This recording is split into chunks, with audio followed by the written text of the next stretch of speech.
Oh, it's big rain out there, guys. Big old Big rain. rain. I hate big rain. It's the God. biggest rain. Bigly. Oh dear. Oh, I just whacked my mic. There we go. I'm sorry about that. Oh, what a start. Oh, what a boy. fucking start from the three Wunderkinds over here. What? I don't know. Wunderkins. Wunderkinds. Doverkins. Yeah, the German. It's like the Kinder version of Doverkins. Yeah, the Yeah. Wunderkins. The Wunderkinders. I'd watch that Saturday morning. I'd watch that on Live and Kicking, wouldn't you? That'd Absolutely. be Wasn't great. that a Harry Partridge Yeah, it is. It's the animation? Dover The Kids. Dover Kids. Yeah. Yeah.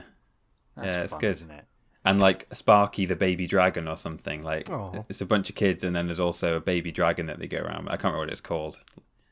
Yeah, I've seen that before as well. Smoky. Oh, how wholesome. Yeah. Right, should we get on with it? Let's do that. Guess we should.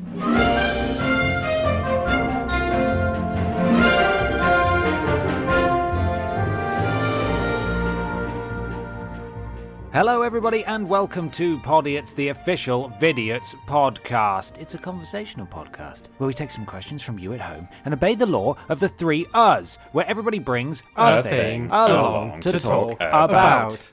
I'm Ben. I'm Peter. And I'm Michael. I heard you starting to go there, Michael, at the end. Oh, it's really hard. I want everyone to experience that at some point because it's the most discombobulating thing possible. But you didn't One react of this these time, days. which was good. You just sort of went with it. I could hear the smile. It's like the way my voice changes to kind of pierce this grin. Yeah. I'm getting better. I'm slowly. It's taken months, but I'm getting to the point where I don't smile anymore. How are we all doing, boys? How are we? I feel like, as far as intros go, pretty lethargic. That's not a bad thing. I just feel like maybe we're all quite tired. Yeah. Well, How are we doing? It's been a bank holiday weekend at time of recording, and I think actually sometimes that can make, although you should be feeling refreshed and, you know, you've had an extra break, I think it can actually just sort of really slow you down to a chug. Yeah. And it's also, I mean, I'm looking out of a window right now as I record, and it's just horrible, drizzly, grey. Chocolate rain. Yeah, it's chocolate rain. It's supposed to be, you know, the approach of summer, and it's not happening right now. I'm just glad I didn't have any bank holiday plans. I deliberately chose to just kind of do nothing, and that's fine. It can rain if it wants, but yeah, some people will have been really miserable today, even more miserable than we sound. Yeah. I'm in that What's weird going on middle with you, zone. Magic Mike? Oh, I'm in that weird middle zone where I've spent the weekend doing nothing, so I've been very lazy, barely gone outside. And I don't feel refreshed, I don't feel happy, and I don't feel ready to go back to work tomorrow. I feel like I should have done something more productive, like gone for a walk or something, and I'm paying the price now. Gone for a walk? Is it nice down there in the Briz? I'm looking outside and it's blue sky. So Oh, it's nice. It's not hot, but it's not raining, and that's fine. all I need really. it's been on and off today. It's been nice. Just talking about the weather on a podcast. It's Yeah, okay. yeah. It's all right in York. Yeah? Are you in York still? No. Oh, right. No, because I asked what the No. weather was like, Peter. Do you remember? Yeah, I thought you meant it's still nice in York. No. Oh, okay. I was in York earlier today. Yeah, no. I was- Yeah. Oh wow, you've been First- jet setting. Well, yeah. For a stag do. Wow. Lads. And I'm so tired. I'm so tired. Oh, So this is going to be a great high energy podcast. But we're here. Yep, And we're we're doing going to it. do our we're best. really hooking in the listeners right now. They know that ahead of them is 50 odd minutes of something. Tired boys. Yeah. Yeah, yeah. Tired boys. No, it's okay. We'll bring it up. Do you want me to start with a question to get us going? Yeah, Peter's question boy this week. Yeah. And by the way, when the boys and me are answering the question, if they sound particularly good, why's that, boys? Why might you sound better than me? Well, I think there's a little friend we can call responsible for that, and that's our Blue Yeti microphones. Ooh, don't they sound amazing? They certainly do. Oh God. Yeah, that. I'm scared to do that. Yes, they're very good. That sounds like how a cartoon dog speaks. Yes, they're very good. Yes, I would like a biscuit, please. Thank you. Yeah, so thanks Blue Yeti for providing some of us with some A-star stellar Only microphones. two of us, though. People were Peter. asking me on stream the other day on the Vidiots stream why I don't have a Blue Yeti microphone. I just sort of didn't really know the answer. I asked for one but too late, or they only had, I don't know if it's I asked too late or they only had two to send out. But anyway, don't I'm fine with it. I'm fine Well, with we it. got sent to, didn't we? Yeah. We got sent to up to Newcastle, and then Yogscast asked for one of them back. Yeah, so, that was it. I don't know, just sort of, just administrative errors, I assume. I'm not really sure. But Peter, you sound great. Thanks. Yeah, Peter, you don't need the Blue Yeti, but we sorely did. Okay. Yeah, we did. Oh, that's good. It's just this is a very sensitive microphone. It detects, if an ant leaps off the sideboard, it will hear that. Oh God. Oh. Yeah. Which is arguably not a good thing. Anyway, I've got a question. Talking of little friends, Michael, you called your Blue Yeti your little friend. Oh, yeah. I've got a question here from an old friend of ours. Hashtag Let's Get John. Oh, it's Johnny John. Higgins. John Higgins has submitted a question here. Oh, Okay. Who would win in a three-way fight? At Dave on Twitter, Parrot Boy himself, or an army of tiny horses he's just thrown in there as the extra. Just a wild card combatant there. I'm kind of curious how Ben and Peter managed to escape this fight. They're just spectators. Well, I've got a Blue Yeti microphone, and I think Peter wanted yours, so Right. I ran away with mine, and then he's just I have said, Dave and horses, please kill Parrot Boy. and my friend, the horses. Yes. The army of tiny horses. They're little tiny Peter horses, I guess. Oh, I suppose so. You would know them, wouldn't you? Yeah. friend of all things small, Peter Austin. And Dave as well. I like to think, in my head, Dave would be an absolute winner in this scenario because he comes armed to the teeth with two hot, freshly boiled kettles and pockets full of cans of lilt. Sharp-edged tucks. Oh, yeah. Yeah, he's got a bandolier of tucks. He's got cheese-flavoured tucks as well that he throws at me, the vegan, and causes me to scream in peril. Oh, no. And he's got the chili ones, which if they get in your eyes, Yeah, that sort hurts. of paprika ones. God. Hurts a little bit. Don't do that. God, you might have very quickly given us an undoubtedly accurate answer there. Well, because I'm not a fighter. I mean, I can try, but it's not going to end well. I'll take, defensive approaches where, I'll spin around on the floor, scream so loud it damages his eardrums, but when it comes down to an actual fight, I can't stand up against Dave. And I just think the horses. Dave would use his Irish charm and can become friends with the horses and unite. Horse whisperer. Yeah. Interesting. Well, here's Peter. Feel free to correct me, because as Peter Austin, friend of the Tiny Horse Army, this Tiny Horse Army, in my mind, is coming out of some sort of tiny portal to a tiny universe. Could it also be that there's a tiny Dave there and a tiny Parrot Boy, and they've just been brought through from this universe, so they're familiar with the fighting styles of Big Dave and Big Parrot Boy. Yeah. And so it's time to take down Big Parrot Boy. And so they know all the weaknesses and they can exploit all of that stuff. And there's a lot of them. And I feel like, maybe there's some sort of sentient, clever tiny horses, and they have artillery. Well, there's some questions here. I mean, it just, John, in his infinite wisdom, has just said an army of. We don't know how big they are, how well armed they are. Like you say, they might have some tiny artillery, but Artillery. Yeah, but also the question is, if they have come from the tiny universe that you've just so vibrantly described for us there, might they be slightly unprepared for the size of at Dave on Twitter and at Parrot Boy if they're used to the tiny boys? That's true, but there are 100 of them, and there's only one each of these Is that guys. decided They'll be now? fighting against each other as well. We've come up with the number 100. Is it 100, or is it just an army? It's just an army at the moment, but I Oh, guess that's too usually in vague. these things it tends to be 100, right? I need to know. We need to know. It depends. If Can it's you text John? a Soviet army of horses, then that's like a never-ending supply of cannon fodder. They could just keep going forever. Yeah. They could. It also depends how tiny they are. I think John might have to come back to us with far more detail. Yeah. I'm we sure need he's an more avid parameters. listener of Podiots. In between his very busy work schedule, he can find some time to write in a detailed report of how a horse army operates and functions. Yeah. Please, thank you. I'm Team Horse, though, for now. And Mikey's team Dave. Team Dave, yeah. I might be Team Mikey. I think we've underestimated the chemical warfare aspect here. You could That is hang on. true, He's not actually. allowed the Geneva Convention and No, various it's a war other. It's a crime. war crime. He can't just gas.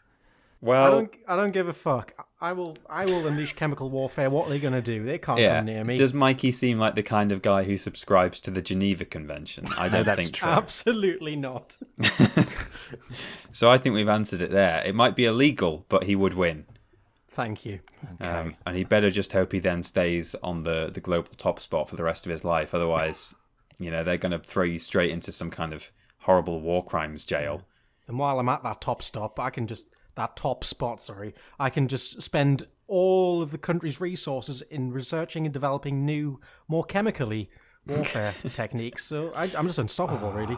Well, you are, but let's not forget that the methane that you've used to murder your foes and to take over the world is also the same methane that's brought forward global warming and the end result of that single-handedly by at least a decade. Oh, God, that's a good point, actually. Well, if I can't rule the world, no one can. Maybe that's why Mikey is vegan, because by not supporting the meat industry, he's trying to counteract his methane output, Is that his it? methane footprint. It's just to neutralize your carbon footprint. yeah, I'm carbon neutral, baby. Wow. Okay. Well, thanks, John, for that question. We were completely split there, but maybe they'd all be the winners. The true winner would be friendship, the friendship they made along There the we way. go. That's Exactly. Yeah. Would you like a War second stories question? Those horses will tell. They will what? They'll tell. The war stories those horses will Oh, tell. the war. I thought you just said those horses will tell. They're going to tell the teacher that there's a fight. Those horses going are on. going to tell on Michael. Yeah, little snitchy horses. They'd win. Sure. Peter, I could go for a second question. Yeah, you were straight in with a second question. Why not? Why not? Yeah. This is I think it's a topic we've loosely discussed before, but I think I quite like the idea of answering a straight question about it. This is from Chris at Lithray on Twitter. What part of American culture is the most confusing / interesting to you guys? Oh, God. Which I think is quite a good question, given that, I think British people seem pretty confusing / interesting to Americans. But, it's a two-way thing. I'll tell you something that is pretty weird, I think. As some of the audience may know, I am now an engaged man. Hooray! Congratulations, Peter. To an engaged woman. And we recently were just looking at potential wedding venues and stuff. And we went to a place and they were saying, oh yeah, we do all sorts of events here. We do birthdays and weddings and stuff like that. And they said, yeah, we do some new kind of things that are coming over from America as well. And these baby gender reveal parties? Oh, yeah. Oh, no. Okay, yeah. That's apparently slowly encroaching into Britain now, which I think is... That maybe specifically isn't the weirdest thing that they do, but it's just that sort of rather typical... I think that's an example of how I kind of view American culture sometimes, which is that, everything seems to be cause for an enormous celebration. They have baby showers, they have gender reveals, they have... It's only a baby. Jesus, get over yourselves. Yeah, calm down. Have a sort of a christening, or if you're obviously not religious, some sort of naming ceremony / Meet the baby. Meet the baby kind of sounds like a party game where pin the tail on the donkey, but you're just slathering meat all over a newborn. Oh God. But also the idea that sports competitions in schools are so high budget and high profile, and if you're a college football player, you can be a celebrity, a national celebrity, and they do they have enormous brass bands playing and stuff, and fireworks and flyovers and things for literally millions. for college sports. I'll tell you something else as well before I let you guys. Yeah, go on, Peter. say yours. Let them have it. Go on. Yeah, screw America. I can say fuck, can't I? I can say fuck America. No, okay, could, not yeah. fuck America, but No, they do. consensually. But... Well, so this is something that I don't know if it's true, but I've heard more than one case of this happening. When I was younger, regretfully, I went to SeaWorld when I was on holiday in America, and at the time I thought, wow, this is great. In hindsight, I kind of wish we'd not supported the place, but anyway, we were there, and they played the national anthem before the Shamu killer whale show, right? Which is just a very American thing, national anthem everywhere. My parents said after the fact that while the national anthem was playing, their eyes got really tingly, and they were like, not being funny, but have they sprayed some sort of stuff into the air to make people cry? And I have read articles online that this is something that is suspected to sometimes happen at places. Wow. No, that can't be right, can it? I want to believe that. I really do want to believe that. I do. I don't know if it's true, but I've seen various things about that. And the fact that my parents came up with it with no prior knowledge of the phenomenon, it's an interesting thing. So yeah, I think it's you've said it on a podcast, so it's recorded as truth. It's true. It is real. Let's keep repeating it every episode. Yeah. So my answer, the confusing, interesting thing is all the sort of the parties and the strong, patriotic, wild stuff going on, even at school sports level. But what about you guys? Do you guys remember our fucking sports days? Yeah, exactly. Egg and spoon race. Jesus. It was about hiding from your duties. Trying to slip in with another class so you don't get called out. Everybody was trying to desert. It's practically a military conscription in the US. Speaking of dessert, did you used to get like little sweets at the end of each race, or was it like one big finale? I think that was just you, Michael. Oh, well done, Michael. Very proud of you. The sherbet lemon on the finish line. Go get it. I just cracked the egg I was carrying and dripped it into my mouth. I was going to say, swallow that whole power move. Well, that's what you need. You need the protein for your next race, right? Definitely, yeah. Sure. Raw yeah, eggs. next race, of course. Yeah. Doing all those races. This isn't a weird thing, but this is one thing that America does kind of as standard that I wish we did as well. And that is all their cars are automatic, or at least the majority of them. And that's like, as someone who stopped learning halfway through learning to drive, it would have been so much easier if I didn't have to focus on the fucking gear stick. Oh man, automatics are a piece of piss to drive. Just like go Like a big old bumper car. Oh, it'd be so good. Imagine. I think it's better in the UK that we have to, the vast majority of cars are manual. Yeah. Just because it on the whole, I think, encourages a higher quality of driver. Yeah, especially in the UK where there's a lot of country roads and like city centres that aren't built for driving. So you need that extra level of kind of focus. Control. Yeah. Mm-hmm. Yeah. Also, it can be useful in snow and stuff. Like you go into a higher gear and stuff like that. Like certain terrains. I get maybe like automatic cars can work that out, but maybe not. And I know you can manually like shift them up and down still, but Yeah, it's not the same. It's not the same. It's not quite the same of being able to just throw it into 3 or 1 or 7. Just forward. Power. Forward. Go. Yeah. Go Ben. or no. Those are the two. Or yeah. Put it in H. Put it in. I was just about to say. Put it in H. Here's something I think's a little bit weird about America. Yeah. What about what about their president? Huh? It's a bit weird. For real though, the guns. I don't like. Yeah, I don't know if course. any of us were going to say it, but like without getting too into it, what the fuck, America? Like what the fuck? I mean, you can have shotguns in the UK if you have like a hunting license and a special license for it. But it just seems that like any idea of sort of regulation is terrifying and disgusting, and it just boggles my mind. Thoughts and prayers are the only regulation we need.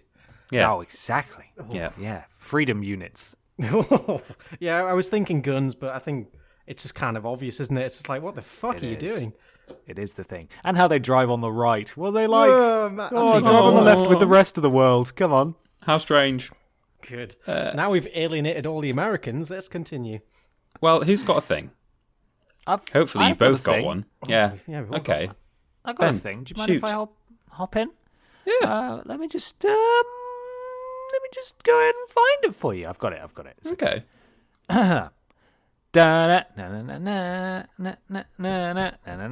This is a heart attack.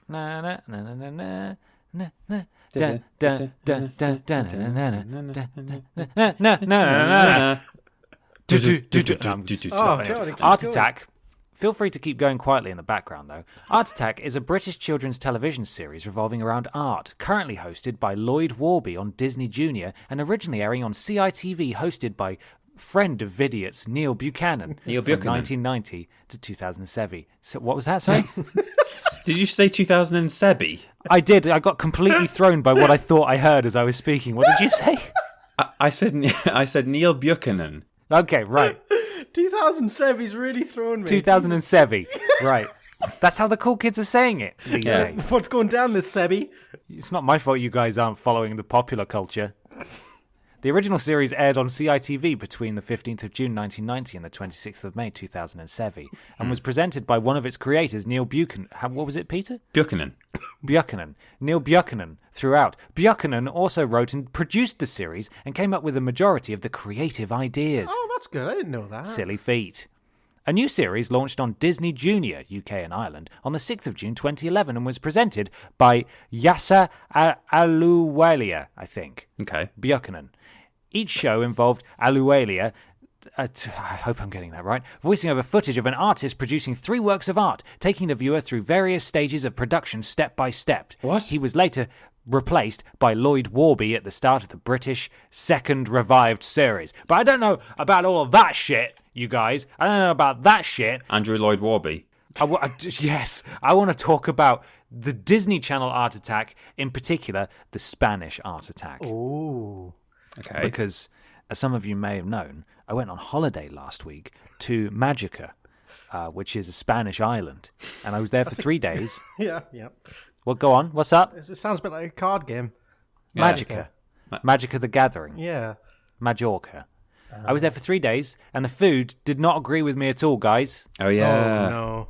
It's You sort of... did you did a Neil Buchanan, didn't you? I did, exactly. It sort of became Ben Potter in the 3 days of non-stop diarrhea. Right. Oh. And by the end of my time there, I sort of looked like... I looked a bit like a vagrant beach ball full of wind that had just sort of been granted asylum on the island, just sort of allowed to stay. Oh no. That is brilliant. Wow. Sorry to hear that. So, as I nursed my rear one morning, I turned on the Disney Channel to see the Spanish interpretation of Art Attack. And I've got a little clip here of my initial reaction to it that I'm going to play through the microphone for you. I hope there's no diarrhea sounds in the background. This is the control splat. What have you done with Neil? So there we go. That was me just yelling in a hotel. Oh, what have they done about with Neil? 11 in the morning. And there was Spanish Neil there, just taking us through an art attack. But it's time for a quiz. Right. Are you guys ready? Yeah. I've not done my revision. No, it's fine. This is a pop quiz. Okay. A popular quiz. Right. It's a very popular quiz. All about what I learned about Spanish Art Attack while watching Spanish Art Attack. Right. Okay. I thought you would enjoy it because we could all go through it together and learn. And maybe, Yeah, that sounds great. maybe it'll be a bit silly as well. I don't know. Whatever. You guys let me know what you think. We'll, All right. we'll give it a try. We'll You up do. for it? You okay? Yeah. 1, 2, 3, 4, 5, 6. There's 6 questions. Okay, great. Multiple choice. Otherwise, that would be a bit difficult. Here we go. Quiz time. The classic theme tune appears to be unchanged, but what instrument has been added? Any early guesses before I list your options? Surely electric guitar. I want to say saxophone.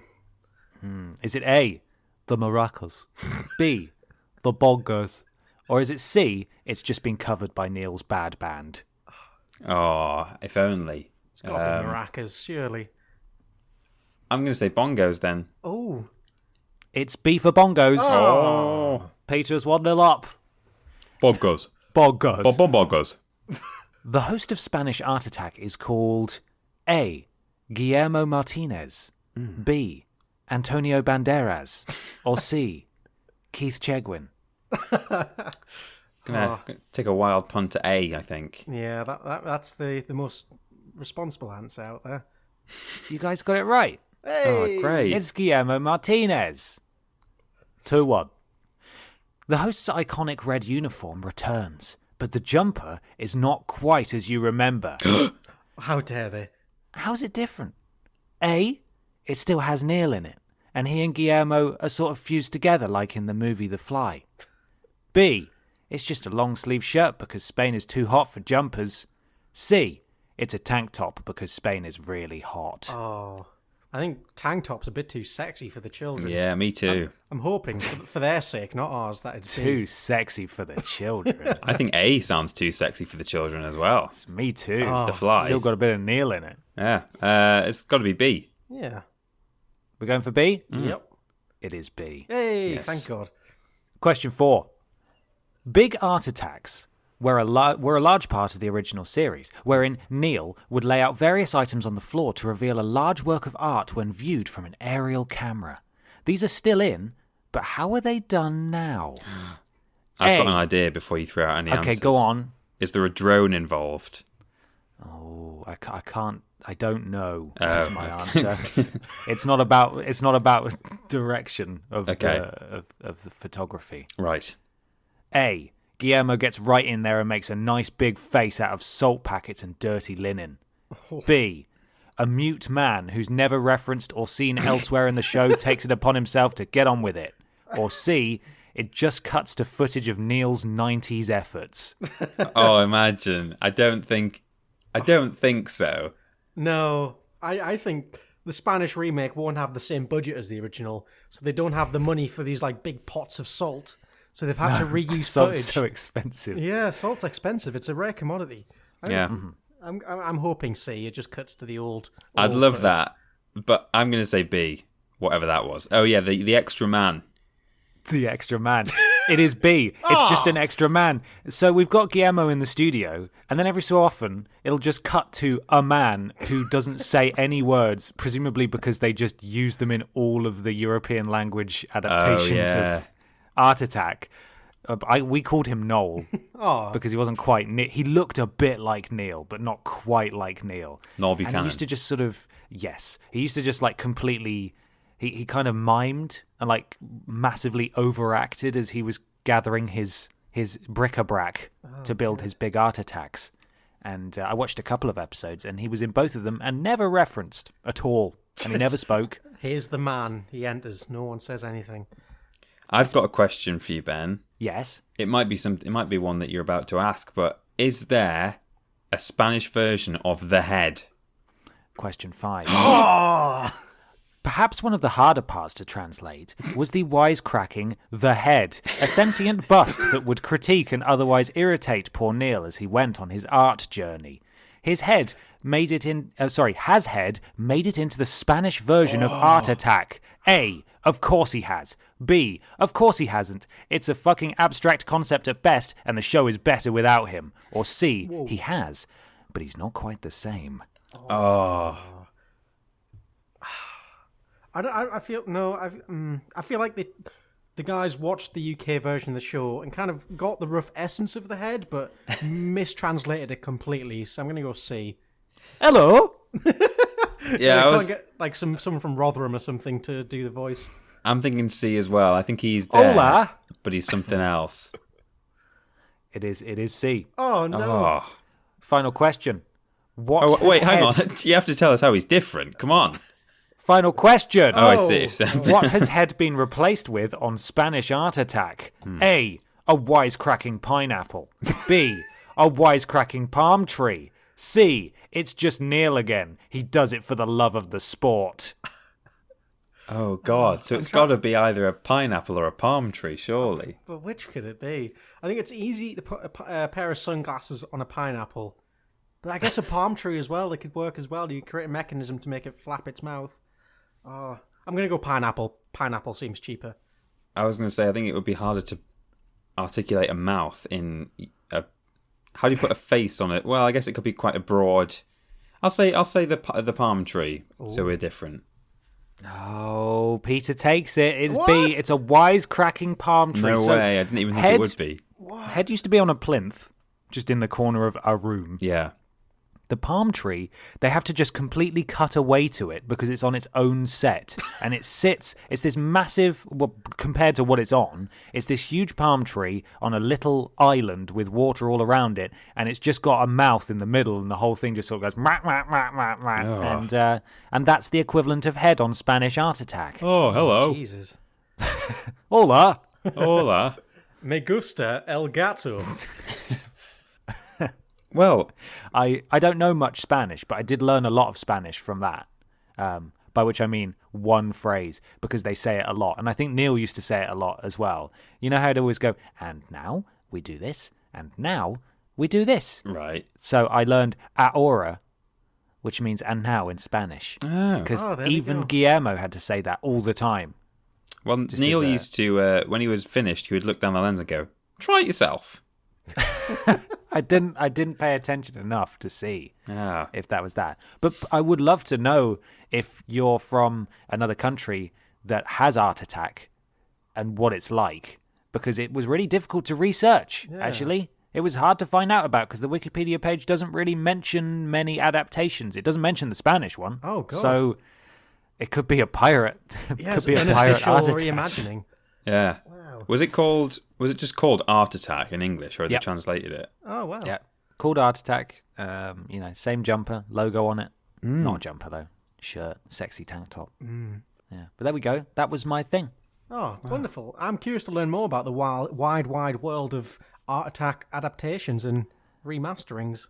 Yeah, It's like the cinematic universe. I was just about to say, yeah, the expanded universe. The Buchanan cinematic universe. Yeah, But is it canon or is it Buchanan? Ah, very good, very good. very good. Do you think, what's his name? Guillermo? What's the host called? Guillermo. Guillermo. Do you think he's gone? Hello, I'm Guillermo. Do you think he's gone on to be in a band now? Well, part of my research trying to find out what he was called was by just searching Spanish host Art Attack, Art Attack Disney Channel Spain, Spain Art Attack host, help, Spanish Art Attack host Young, and it was I eventually found him on Instagram. Oh, wow. And he just posts photos of various things he's working on, but he's not in a band yet. One day. He'll get there. It's like They a all do. midlife crisis when that comes. Like, time to reimagine my image. Fuck the kids, I'm going to sing in a punk band or whatever. I've never listened to Neil's music. Actually, neither have I. No. How have you gone this far without listening to any of it? It's fun to take the mick out of it, though, isn't it? Yeah. Just because you imagine it's shit. Yeah. When it becomes real, it loses its fun. I wonder if he does autographs and stuff. Like if he, some people don't acknowledge their old work, and they're sort of like, no, I'm here. If you've come to my concert, I want you to listen to my music, and I want you to give me a photo of myself dressed in my band gear. I don't want you to walk over to me with a picture from the 1980s when I had a mullet and a red jumper on. Fuck yeah. I'd be interested to know whether he owns it or not. Play your old stuff, Neil. Make a big Art Attack. Fellas, Yeah. I've got a question right here. Ooh. Oh. This is from Tiger Wolf at World famous golfer. yes, Tiger Wolf. Wow. At bmpunk_flameboy. Oh, sick. Nice. Oh, that's yeah. rad. And they ask, I'm guessing he asks, Flameboy asks, if you woke up as one of the other two, what would be the first thing that you did? One of the other two. I mean, I'd immediately get naked, go to the mirror and masturbate, I think. But Oh, God. Right, which one, though? Both? both. Yeah, definitely. Yeah. I'm hoping that I've woken up as like a creature that is literally split vertically, one half on each. Oh, wow. Oh, wow. that would be terrifying. It would. problematic, wouldn't it? Because one leg would be longer than the other. Yeah. I don't know. Well, since you both have a lot more Twitter followers than me, I'll do some very embarrassing things on Twitter. Oh, my Take God. Some toilet selfies, good stuff like that. Having a bum piss. Like, I think that'd be good. Just having a big rear. Probably wouldn't think that was so out of character, really, our audience. They might be like, oh, okay, it's slightly too much information, but, they do That's a lot fine. of talking about their bum pisses.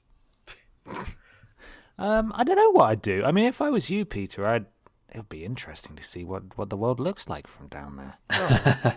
You know? Very good. Yeah, you're Get a right. whole new understanding of the world. Get in your tiny car and go. Because you live sort of like a Stuart Little life, don't you? You have you got a fleet of little vehicles I do. I pop out of bed in my shoebox. I Yep. climb down a skipping rope. that your that's been- fiance keeps under her regular bed. Yeah. I climb down a skipping rope to get to the floor.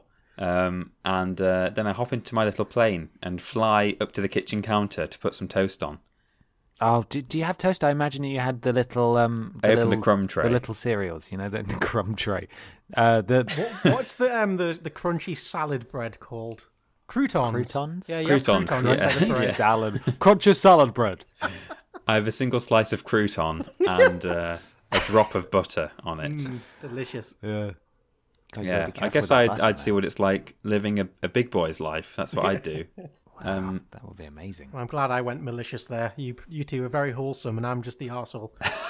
I think it would depend. I mean, if I ended up in Mikey's body specifically, that would at least be a bit more interesting because I've been able to teleport down to Bristol to a different city. Yeah. Whereas if I woke up as Ben, all right, I know I'm still a different person, but I still have to go into the office and do work. Yeah, you do. I'll be sat And you'd next see to myself. me as you. Or Yeah. you'd see Mikey as you.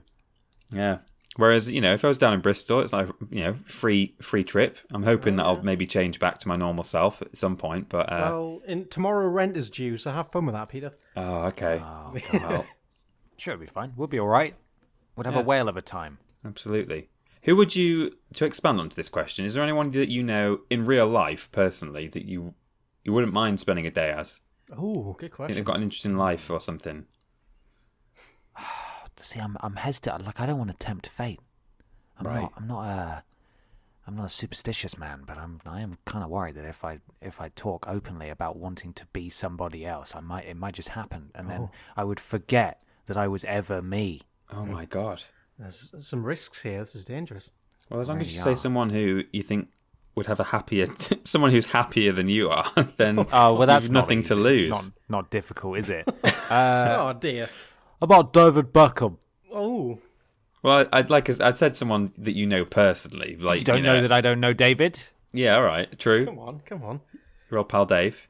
Yeah, Big Dave. I think I'd become the person who owns the cake stall in St. Nick's Market and just hoard all of their stock. Oh, wow. Yeah, ruin them. Fucking ruin Yeah, them, Mikey. take that. Did you do it? Yeah, good stuff. Good. About you, peeps? Maybe I'd be at Dave on Twitter. I mean, he's over there in Canada right now, Oh, Yeah, he always seems happy, doesn't he? living a life. He's, doing pretty well for himself, job-wise. Yeah. Yeah, he's doing Yeah. all right. Doing all right. He's only right. moved to another country and is basically doing it. head of an office over there. He's doing fine, I suppose. right, yeah. What a dickhead. Or maybe I'll be Simon Miller, and I could see that'd be how amazing. golden and happy the world looks from his point of view. Why? Yeah, but you do realise he's booked himself in for like 5 wrestling matches in the next month. You'd actually die. Yeah, I probably would. Maybe You'd break your neck and die. maybe hair is what makes us all so unhappy. If we were bald like Simon, just let the happiness radiate from you and that'd be it. That's a good shout. It's an undeniable truth. So there you go. Everybody shave your head. It's the cure to all your sadness. Yeah. Thank you, Tiger Wolf. If we woke up as one of the other two, we would do nothing other than wish we were Simon Miller. Yeah, So- there we go. Easy. Mikey, I know. if I had woken up as you this morning, what thing would I have brought to the podcast? Oh, well, you would have brought along a cautionary tale. Oh my God. So fairy tales as a kid, I've kind of half truthful, half made up stories to kind of deter kids from doing bad things or getting in trouble or anything like that. I've got a fairy tale about why you shouldn't move in with an online influencer. Okay. Oh, it's too late. He's already here. Oh shit! So this is a story ripped online that I read a few months ago, but it came back in my head today, and I thought I'd share it. I'll put the link Okay. to the full thing, but here's kind of like an abridged version. I wondered if this was going to be a story that your girlfriend had written about you. All he does is record his own farts and post them on TikTok. Someone stop him. Okay, no, I'm happy to hear that it's not about, yourself. Well, you never know. Maybe some names have been changed, some locations. Oh, potentially, yeah. Yeah. I'll let you make your mind up. John Michelson was a big farty boy on the internet. So the story begins. In 2017, I decided to move to Los Angeles because I wanted to pursue a career in music. I had auditioned for a few music competition-style reality shows and even appeared on one. I knew rent would be expensive in LA, and I wouldn't have any income at first, but my savings were enough that I'd be able to put down a security deposit and pay at least half a year's rent before running out of cash. So in the article, he continues to go on about how extensive his apartment search was and how miserable it was, and it came down to these 3 choices. Option 1 was a living room with a curtain. Boption one. Boption 1, yeah. Boption 1 was a living room with a curtain hanging on a string as a makeshift wall to provide some facade of privacy, occupied by a young couple and their 2-year-old daughter. Oh, Christ. It's appealing, to say the least. Boption 2 was an unfurnished bedroom in a 3-bedroom apartment. The roommates were all international students who never spoke English at home, took their studies very seriously, and strictly enforced daily quiet hours in the apartment. Not ideal for a musician. And finally, Boption 3. He'd almost dismissed it as a scam at first. It seemed too good to be true. It was a 1-bedroom unit in a fancy building in Hollywood with a roommate named Alec. Alec travelled a lot and had one of those folding room dividers he could put up to let me use the living room as my bedroom. Again, I don't think I'd even consider that kind of place. Yeah, what is that? That sounds awful. Bullshit. But I guess it's that bad in LA that, you just take what you can get. You just can't afford a proper bedroom, so here, have a thin bit of material. Whoa! But the best part of this deal was that Alec was around my age, and I thought we would get along. He told me he was a performer too, and he didn't mind me practicing my music in the apartment. As lame as it makes me sound, I also thought he was cool. So he asked Alec to FaceTime him so he could see the new place. When he picked up, I was kind of shocked by how handsome he was. He looked like he was maybe even wearing makeup. The apartment was exactly as he described it. So theoretically, he's hit gold here. Nice sexy roommate and a nice sexy apartment. Yeah. What could go wrong? Sounds like a dream scenario. Oh, well, just you wait. Oh no! Oh my God! Don't want to wait, Michael. It's coming. Put us out of our misery. Put a gun to our head and put us out of our misery. I agreed to move in. I sent him the security deposit and he emailed me the lease and the application. I noticed it was a 24-month lease, which he hadn't mentioned. 2 years seemed like a big commitment, but I figured this was just a big city thing. Classic big city thing, long tenancies, but whatever. At this point, he couldn't back out. He signed the lease, sent over all the paperwork, and within a week, he was officially a tenant of a 1-bedroom apartment in Los Angeles. It's the kind of thing people write songs about. It's magic. He did it against all the odds. I'm very concerned. He's living in a partitioned living room in LA. Woohoo. For 2 years, and he can't get out of it. I put all my clothes in my car and drove the 6 hours to my new home. He wasn't in the apartment when I walked in, so I looked around. The first thing I noticed was how many Amazon Prime and delivery food boxes that were laying around. I checked the fridge, nothing in it except for a half-empty Starbucks cup and 2 bottles of Soylent. His bedroom floor was covered in clothes, and the wall behind his bed had a colourful piece of fabric pinned up with Christmas lights all over it, like a backdrop. My first impression of him was that he was a wealthy guy who didn't take good care of his many nice things. No judgment. Even though I was tired, I was happy to finally be there. And Is this a porn thing? Oh, it sounds like it's leading up to something sexy, doesn't it? But it's not. Okay. Thankfully, this is a strict PG-13 story. You'd be glad to hear. Okay. God, thank God. I nearly had to text my mum for this. Please make Michael stop. Alec walked in wearing basketball shorts, stupid-looking bulky sneakers, and a really tight shirt that said Gucci. He looked sweaty. He called me bro. He called me bro and apologized for the place being, quote-unquote, kind of fucked up. He said lol out loud at one point too. We had imagine I think I did that once when I was a kid and I learned my lesson. You don't do that. It's disgusting. I'd be thinking, oh good, he just said lol, I'm here for 24 months. This is going to be great. Oh boy. We had a conversation This is a death that sentence. that's how you instantly char any chance of anyone liking you. Just say lol out loud. We had a conversation that was the same process repeated over and over.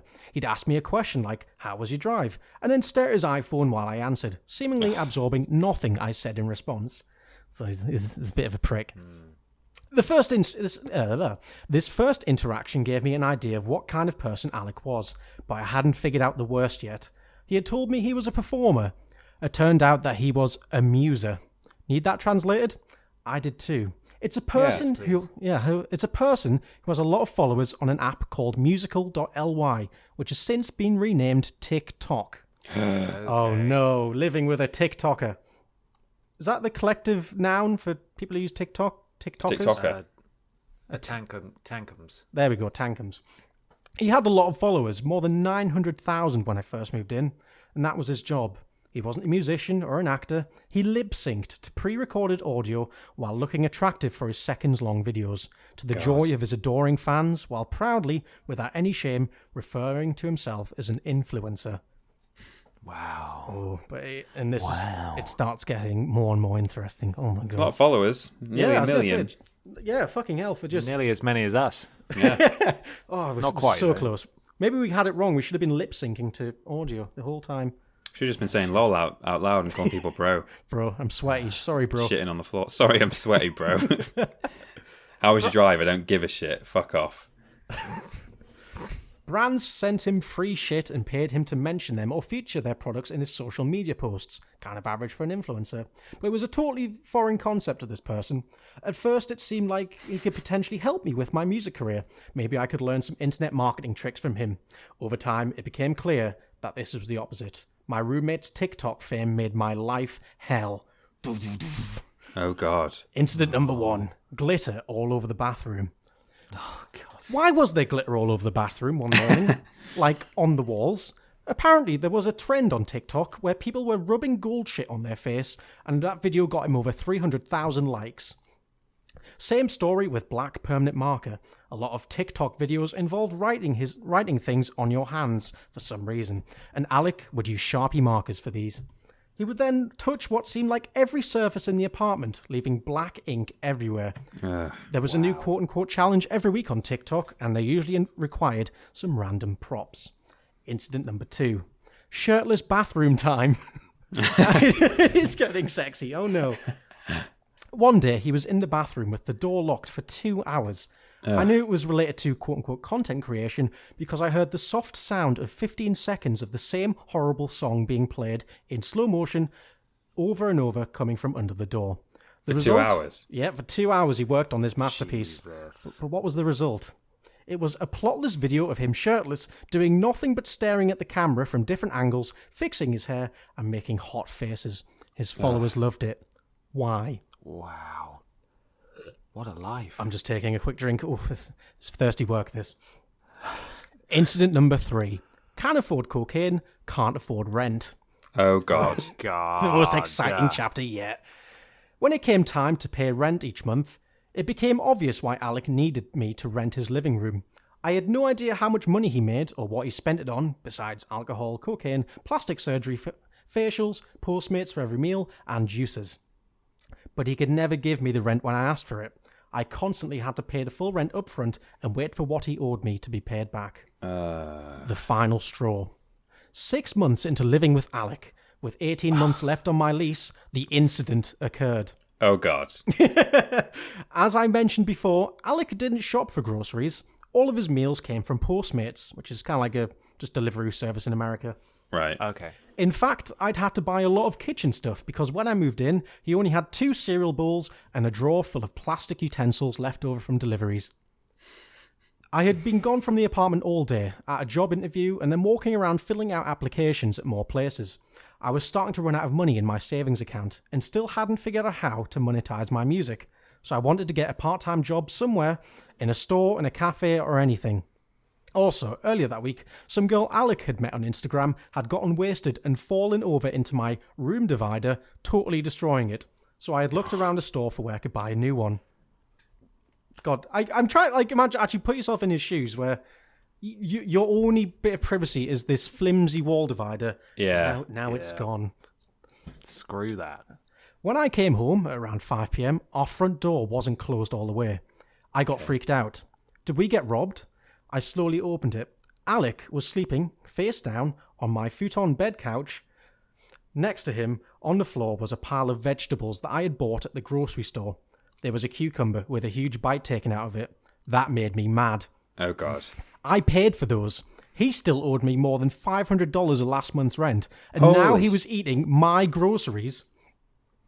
So I said, "Wake up, dickhead." He didn't move. I walked closer. He was laying on top of one of the only possessions I had that I really cared about, a big blanket that my great-aunt had knit for me when I was really little. Oh, no. I repeated myself, louder. I poked him. He didn't move. I got even closer and moved his head, which was face down on my blanket, to the side a little. As I did, I discovered that his face was covered in black and white paint, which he had rubbed all over my precious blanket. He looked like a panda. He still wasn't waking up. Has he passed out from paint fumes? Oh, God. Oh, you'll find out. It's actually even better than that. He still wasn't waking up. I tried everything and didn't get a response from him. He was breathing, but in a sort of wheezing way.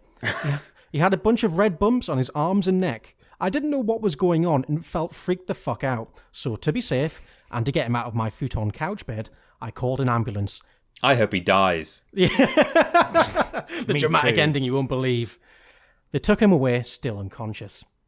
I slept well that night, with my baby blanket soaking in soapy water in the sink. In the morning, I woke up and checked my phone. I had 26 missed calls from a local number and 4 voicemails.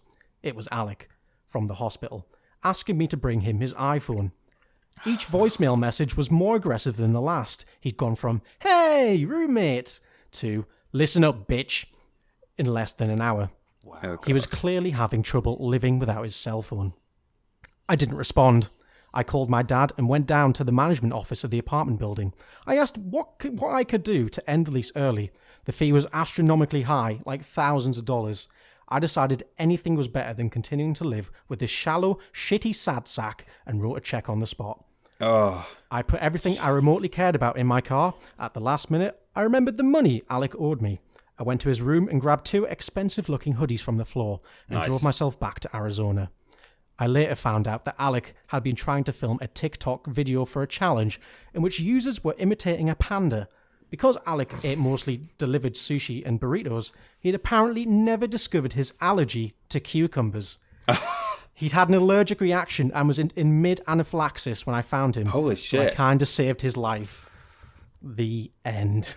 wow. Where did you get that story from? I can't remember. I think... hold on. If you just Google TikTok life from... Yeah. Google the headline, "My roommate's TikTok fame made my life hell." It's from... Have people worked out who he is? I was curious about that. I wanted to research this, but I didn't have time before we started. But if he does exist, the link will be in the description. But Okay. this isn't an article sounds with comments on it, sadly. Oh, what a fucking idiot. He nearly killed himself. By eating a cucumber, fucking hell. What a dumbass. That is some natural selection stuff right there. Yeah. It's a beautiful little story. And just I've recently got into TikTok a little bit, and it is hilarious from like an outsider's view. It's like really cringy, really funny, but God, the inner workings of these people's lives is a mystery. Jesus. Gee. So thank you for listening, and remember, don't move in with TikTok people. No, don't do that. Tankers. Thank you, Michael. That's all right. Very good. Hopefully I can save some lives. So, I got a question right here. Oh, Yeah.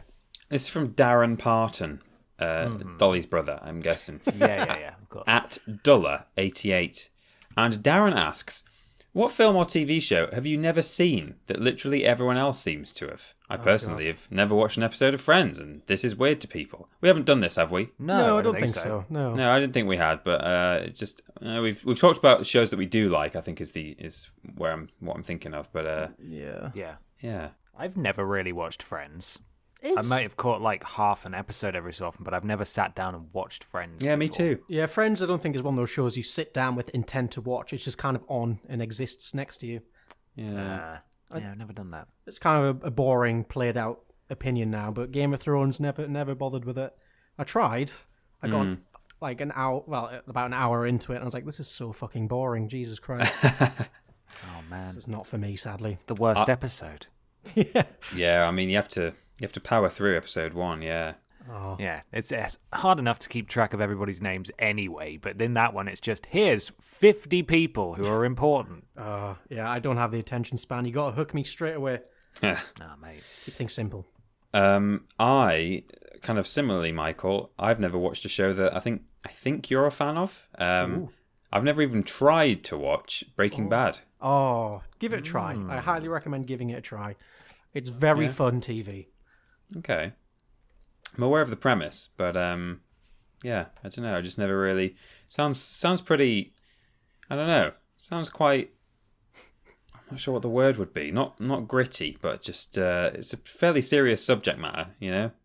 It's but it's presented in a fun way, and like series by series, the intensity ramps up, and it just gets ridiculous, and it's great, and I loved it. It's the most invested I've ever been in any TV I've watched.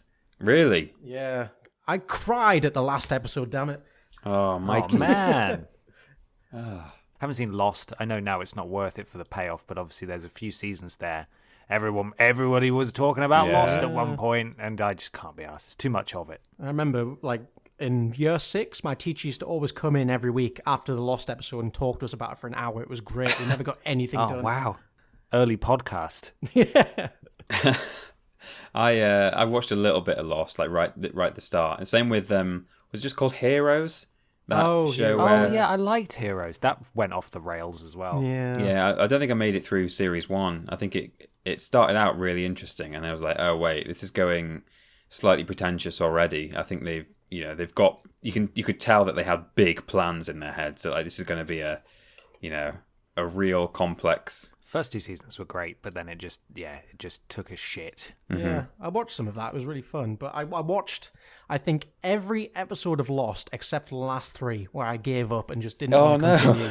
So I was so close, but I thought, no, fuck this, it's not worth it. You can still go back and graduate, Mikey. There's still time. See, but I don't think I can. I've forgotten everything. It'll make no sense. I have to watch every episode again. I don't want to. Yeah.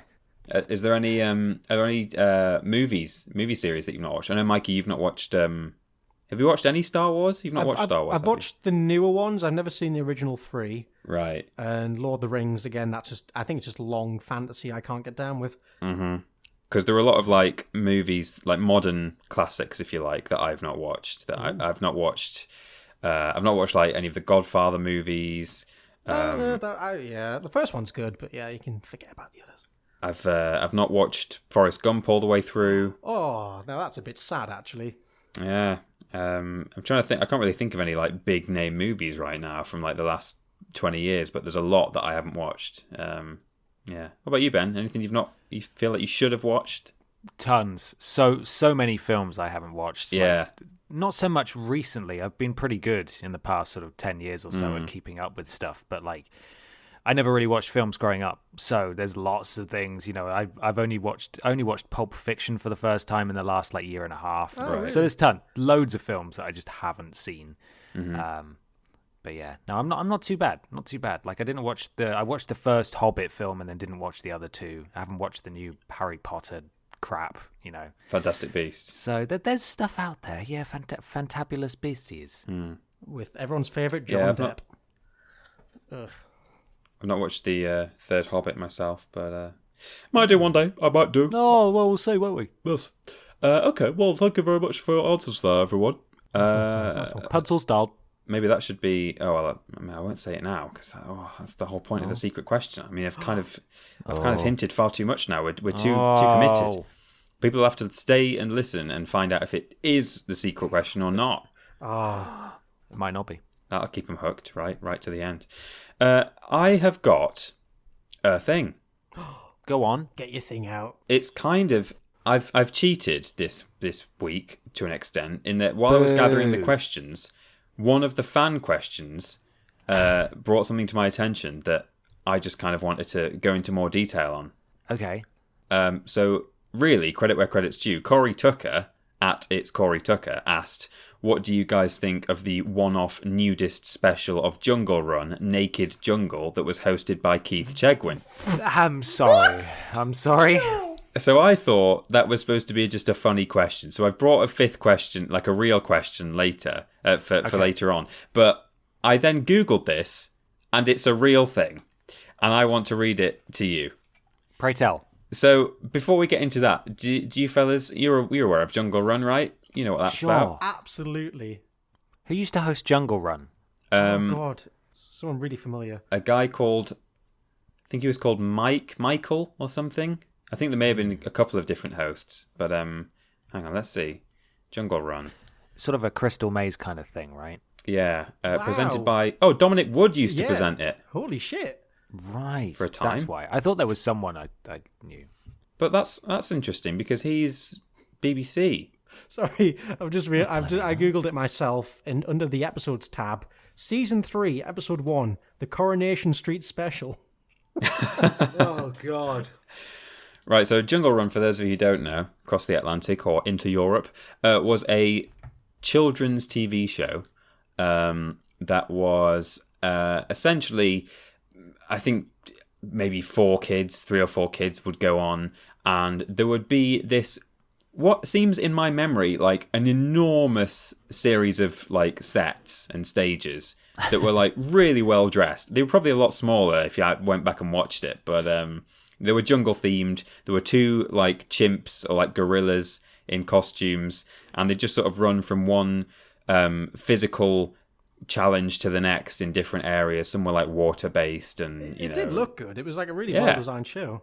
And it was basically like, you're right, Ben, it was like Crystal Maze, because they would earn like ruby monkeys or something, and then so many monkeys at the end would give them a certain amount of time in the final challenge or something like that. So that's Jungle Run.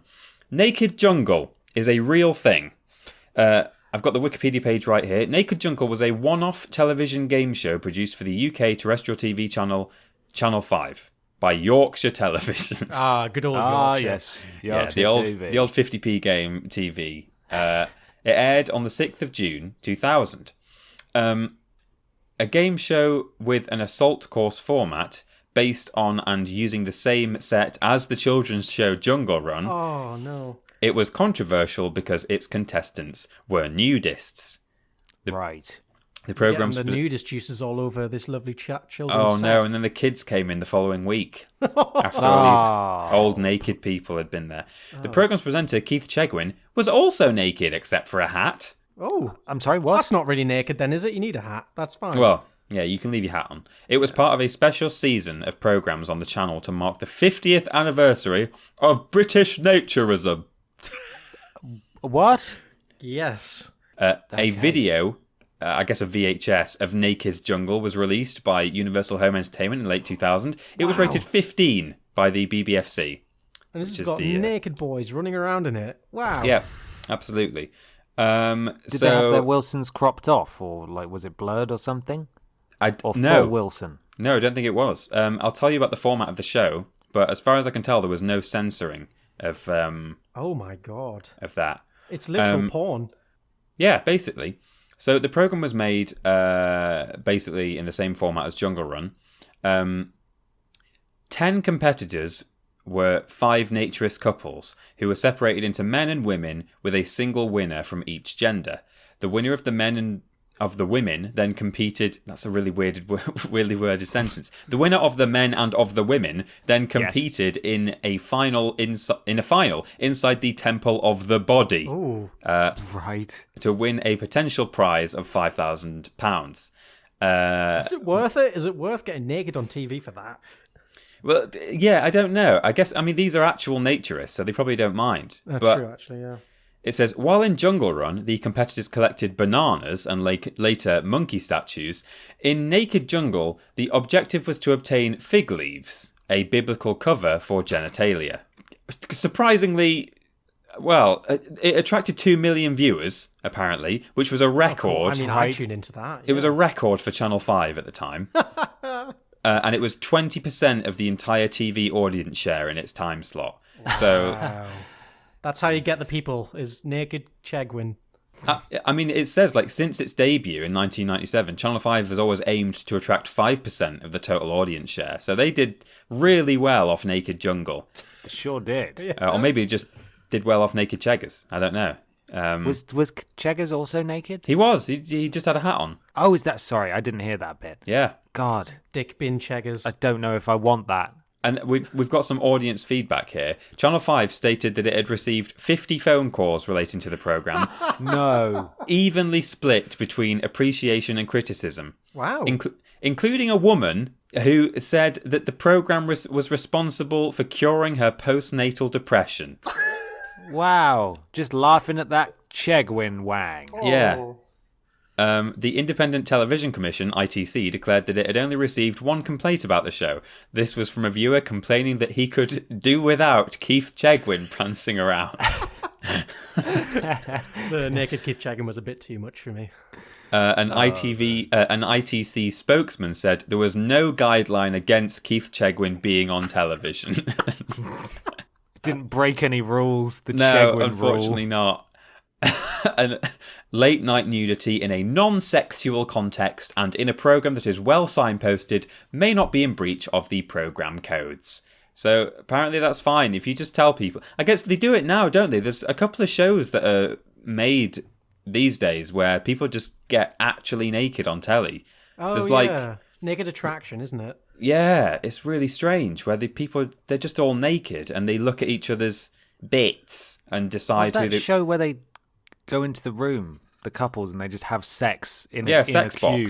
Box. Sex box. They just have sex in a cube while experts chat outside, and then they come back out when they're done. Like, wow, how was that? And they have a frank discussion in front of an audience after having sex in a box. Yeah, That sounds magic.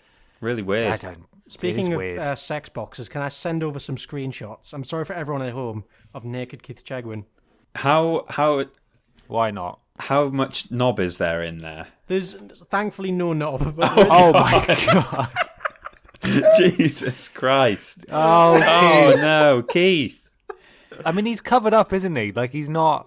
yeah, like his bits aren't flagrantly whipping around, but There's no full frontal going on. Well, I have here. confirmation here from the article.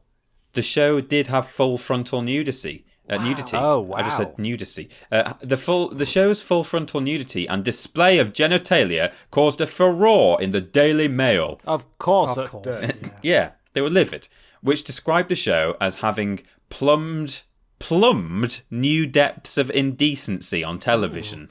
Wow. Never heard. Okay, it plumbed new Plumbed. depths.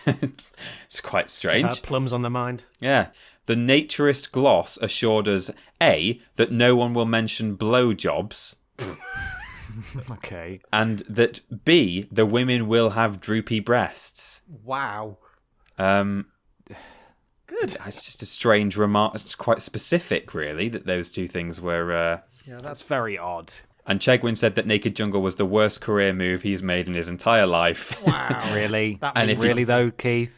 And if he could turn the clock back, he would. He said that due to the programme's time slot of 11 p.m, he believed it would not have gained so much publicity. Oh, Keith, you should have known better.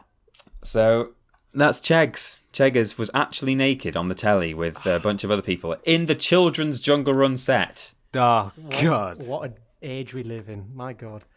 Fantastic stuff. I've got a final question here. Yeah. Oh. This is from two people who asked similar questions. We can sort of combine them together. Okay. Dork Detective at Detective Mateo says, having spent my entire life in the USA, I've always wanted to have a traditional English breakfast Oh, what? and a tuck as well. A tuck. Okay. What is a foreign food that you've always wanted to try? And Ashley Thorpe at Boogers and Poo, lovely, Nice. says, where's the strangest place you would like to visit / go on holiday? I'm going to Chernobyl in a few weeks and wondered if there's anywhere you guys would like to see. So, where would you like to travel / eat in the world? I've always been very tempted to go on one of those secret escapes, tours of Chernobyl.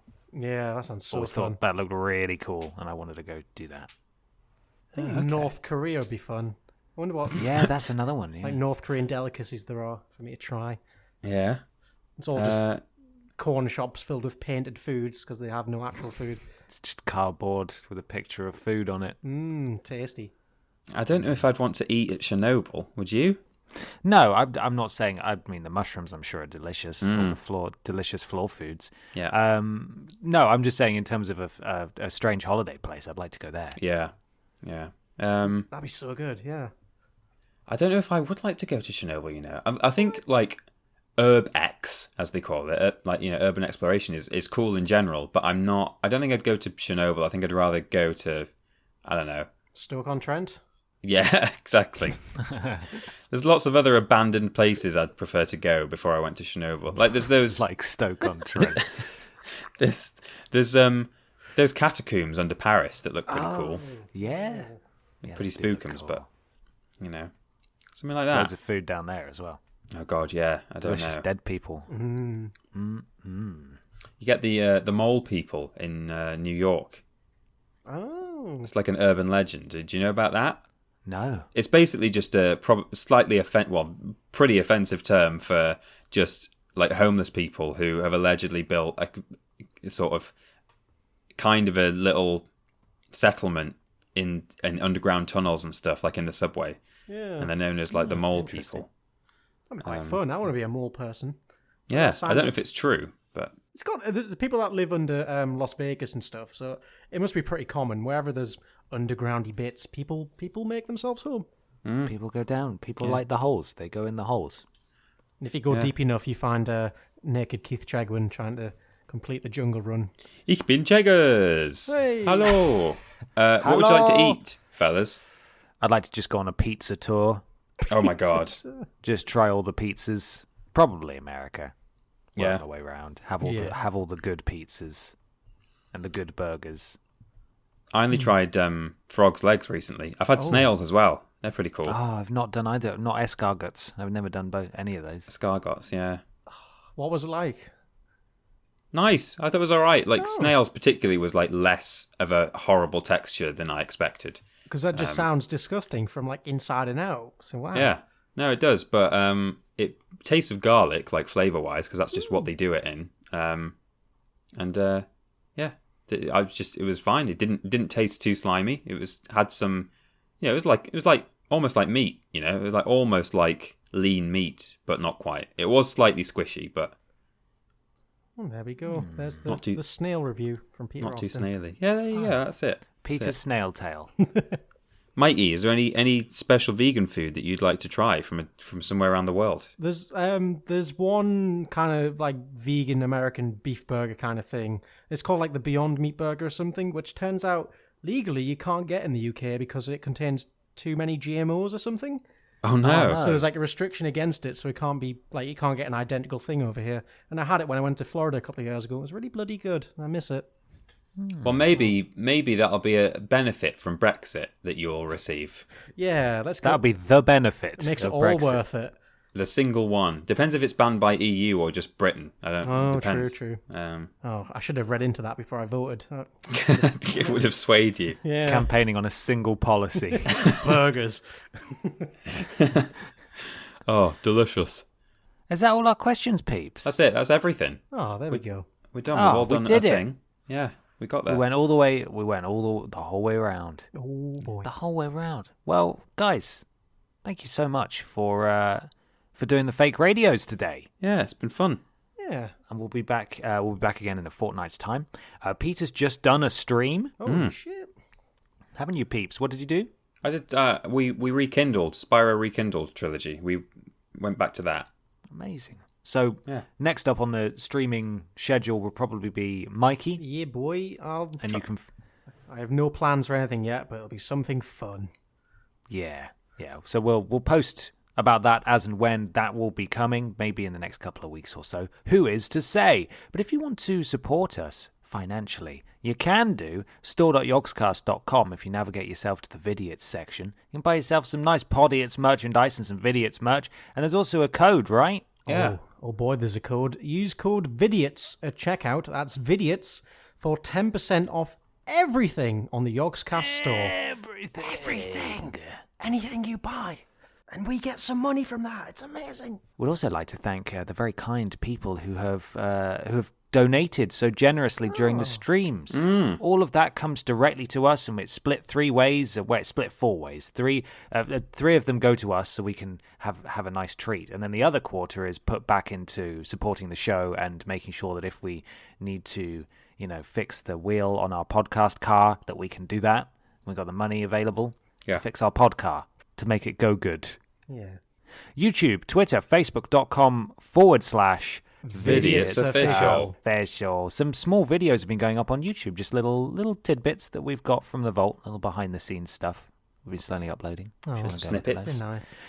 Twitch.tv/Vidiots Official is where we're streaming. We're taking it in turns. We're trying to. I mean, it's not worked out that way, but we're trying podcast every fortnight, and in between those times, there might be a stream. So you've got something coming pretty much every week, pretty much On average. The fun never ends. If you want to see what Mikey's up to, go to the Yogscast YouTube channel, the main one. And you can see all the amazing productions he's been working on. What are you working on at the moment? What are you working on, mate? Well, we've just I just edited Hat Films' Team Sonic Racing live action video, so go check that out. It was a lot of fun to do. It was a fucking insane edit and took away a good chunk of my life, but please go watch it. It makes it all worthwhile.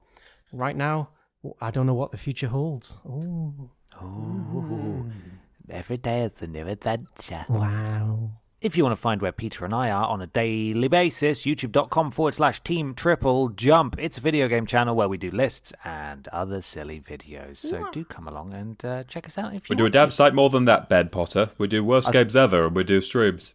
I thought you said we'd do a dab site. Well, I was about to go, don't make me do it, Peter. I'm holding my phone. I'll throw it if you make me dab. I'll knock my water over. It's fine, I didn't. Okay, that's good to know. Jesus. Finally, you can leave us an iTunes review or a review/rating on your platform of choice. And that's it. Thank you. That's all I got. Beautiful. Thank you, Ben, Beautiful. for that wonderful outro there. So I've got written down. We will see you in two-ish weeks for the podcast, and maybe in the meantime, if you like Michael Johnson, which I don't. Oh, fuck him. Okay. Wait, do we have a question for the end? Yeah. Are we going to go for the question? Yeah, maybe we should just do that. Just really let everyone down. It's Yeah. not very I got a new exciting. secret question. I got a new one. Yeah? Yeah. If we could, yes or no, should we exhume Keith Chegwin and make him present another episode of Naked Jungle Run? We'll make a Kickstarter. Yeah. The second low point of his career. The lowest point of his career. We have to bury him lower Oh, now. we'll call God. it a Dick Starter instead. Oh, there it No. is. Yeah, beautiful. Yeah, amazing. Yeah, yes or no? What do you think, guys? Let us know in the comments. We have this Other power. We can places. make it happen. We'll do it. We'll fucking do it for you guys. You wait and see. Yeah, you just watch us. Just you fucking wait and see. All right, guys, it's time to gallop off into the sunset or the rain set. Am I right, Peter? What does it look like? yeah, I'm absolutely, turning around now. yeah. Okay. It's Still spitting. raining? Yeah. Okay. Kevin, roll the music. Thank you, Kevs. Cheers, Kev. The music's happening now. That means we've got like 2 seconds left to go. Okay, bye, everyone. Bye.